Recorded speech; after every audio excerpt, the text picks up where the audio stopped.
भक्तिभाव से परिपूर्ण चैनल कर्म योनि में आप सभी का हार्दिक अभिनंदन है। आने वाला वर्ष आप सभी की जिंदगी में बहुत सारी खुशियां लेकर के आए और माता रानी सदैव आप पर और आपके पूरे परिवार पर ऐसे ही कृपा बनाए रखे। दोस्तों, आपने कभी सोचा है कि हम बहुत ज्यादा मन से पूजा और पाठ करते रहते हैं, लेकिन हमें उसका फल नहीं मिलता। इसके कई कारण हैं। ये वीडियो उन्हीं कारणों पर आधारित है और उसके उपाय भी हम यहाँ पर जानेंगे। दोस्तों, जैसा कि हम जानते हैं, धर्म में विश्वास और आस्था रखकर पूजा पाठ करने वाले बहुत सारे लोगों की यह शिकायत रहती है कि वे लंबे समय से पूरी श्रद्धा और गंभीरता से पूजा उपासना करने के बाद भी, दान इत्यादि धार्मिक अनुष्ठान करने के बाद भी उनकी साधना को शायद ईश्वर स्वीकार नहीं कर रहे हैं, जिससे सफलता के उचित परिणाम नहीं मिल रहे। इतनी पूजा पाठ के बाद भी बहुत सारी समस्याएं रहती हैं जो कि पीछा ही नहीं छोड़ती। इस प्रकार की शिकायत करने वाले कोई एक या दो नहीं, बल्कि बहुत सारे लोग आपको मिल जाएंगे। तो आइए जानते हैं कि ऐसा क्यों होता है और क्या करें कि आपके जो पूजा पाठ और दान दक्षिणा का जो फल है वो आपको मिले। पूजा के शुद्ध नियम। पहला नियम है, घर में पूजा स्थल घर की दक्षिण पश्चिम या पश्चिम दिशा में होने पर भी पूजा पाठ का लाभ प्राप्त नहीं होता है। यह है दिशाओं का खेल। पूजा करते समय साधक का मुख प्रातः काल पूर्व दिशा की ओर एवं शाम के समय पश्चिम की तरफ होना चाहिए। दूसरा उपाय है या दूसरी समस्या है जो लोगों को होती है, पूजा में हमेशा पीले या सफेद धुले हुए कपड़ों का ही प्रयोग करें। कुछ लोग कोई भी कलर का कपड़ा पहन लेते हैं और अशुद्ध कपड़े भी पहनते हैं। पूजा पाठ के अधिकतम फल के लिए 3 से 4 बजे के बीच का समय सर्वोत्तम रहता है। इस समय की गई पूजा उपासना कभी निष्फल नहीं होती है। तीसरा जानते हैं, हमारे शास्त्रों में पूजा पाठ इत्यादि के लिए आसन का प्रावधान बताया गया है और आसन के बारे में विस्तार से चर्चा की गई है। इसलिए साधक ये सुनिश्चित कर लें कि पूजा पाठ के समय उचित और साफ धुले आसन का ही प्रयोग कर रहे हैं या भी नहीं, वो भी जानना जरूरी है। पूजा के समय यदि मंत्र पढ़ते हैं, लंबे पाठ, आरती इत्यादि करते हैं, परंतु आसन का प्रयोग नहीं करते, तो साधक की पूजा का जो स्वीकार है वो नहीं हो पाता और पूजा फलदायी नहीं होता।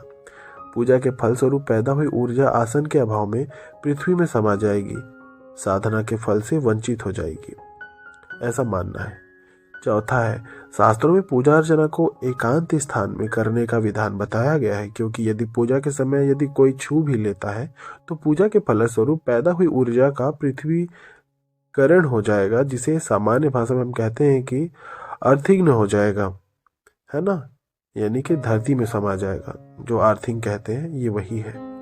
पांचवा है, पूजा के बाद यदि कोई क्रोध करता है, सो जाता है, निंदा करता है, तो भी पूजा का फल पूजा करने वाले को प्राप्त नहीं होता।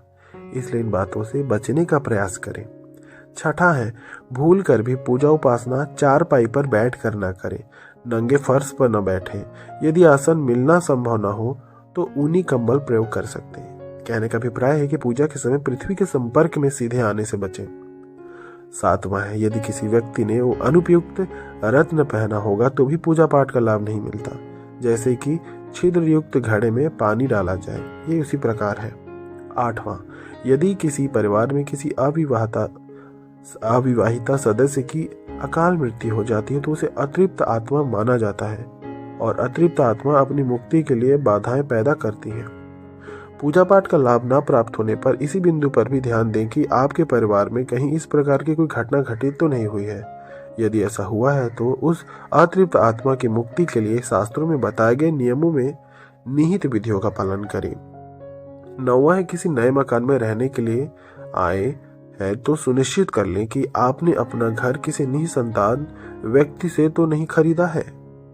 बहुत बार देखा गया है कि पितृदोष के फलस्वरूप व्यक्ति निसंतान रहता है और उससे प्राप्त हुई वस्तु भी दोषग्रस्त हो जाती है।